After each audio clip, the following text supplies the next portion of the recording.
If there is a God, then where was he when a child starved to death, alone, in a dusty corner of the world? Where was he when entire villages drowned in floods, while corrupt billionaires prayed in marble temples with golden domes? We're told that God is all-powerful, all-knowing, and endlessly compassionate. But the streets, they tell another story. Today, we confront one of humanity's most disturbing questions.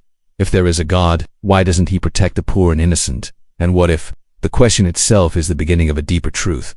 This question isn't new. In ancient Greece, the philosopher Epicurus asked, "Is God willing to prevent evil, but not able? Then he is not omnipotent. Is he able but not willing? Then he is malevolent. Is he both able and willing? Then why is there evil?" This is what theologians call the problem of evil. It's the great contradiction at the heart of faith.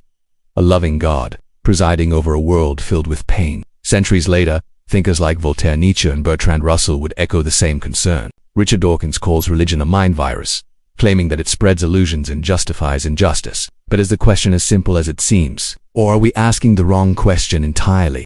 Let's step outside philosophy and into the raw, bleeding world. A 5-year-old Syrian girl is pulled from the rubble of her bombed home. She is dead, her arms wrapped protectively around her baby brother. They both died of exposure. In India, a farmer takes his own life over mounting debt. Nearby, a temple receives millions in gold donations. In the Democratic Republic of Congo, a child labors in a cobalt mine so the world can have electric cars and smartphones. Where is God in all this? Religious leaders say God works in mysterious ways, but is that an answer? Or an excuse? Eastern traditions offer another explanation. In Hinduism, there is karma, the cosmic law of cause and effect. Every action in this life or previous ones bears fruit, so a child born into suffering may be paying the price of past lives. To Western ears, that sounds brutal, unfair. But to the ancient seers, it was not punishment. It was balance. Buddhism, too, sees life as inherently painful dukkha, but suffering is not meaningless, an invitation to detach. Yet even Gautama Buddha walked away from this logic when he saw real suffering. He gave up his palace life not because of cosmic law, but because his heart broke open. Christianity wrestles with suffering differently. God gave humans free will. He does not interfere because that would violate our freedom. But how does a starving child choose hunger? How does a newborn choose war?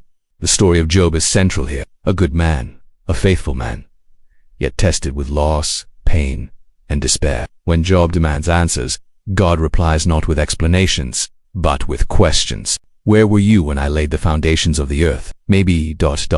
we are too small to understand the full picture. Or maybe the picture isn't about us at all. In Islam, life itself is a test. The Prophet Muhammad lost both parents, lived poor, and was persecuted. The Quran says, "Do you think you will enter paradise without being tested like those before you?" Here, suffering is not a punishment. It is a test. And the poor, they are not cursed. They are honored with the trial. But even here, the paradox remains.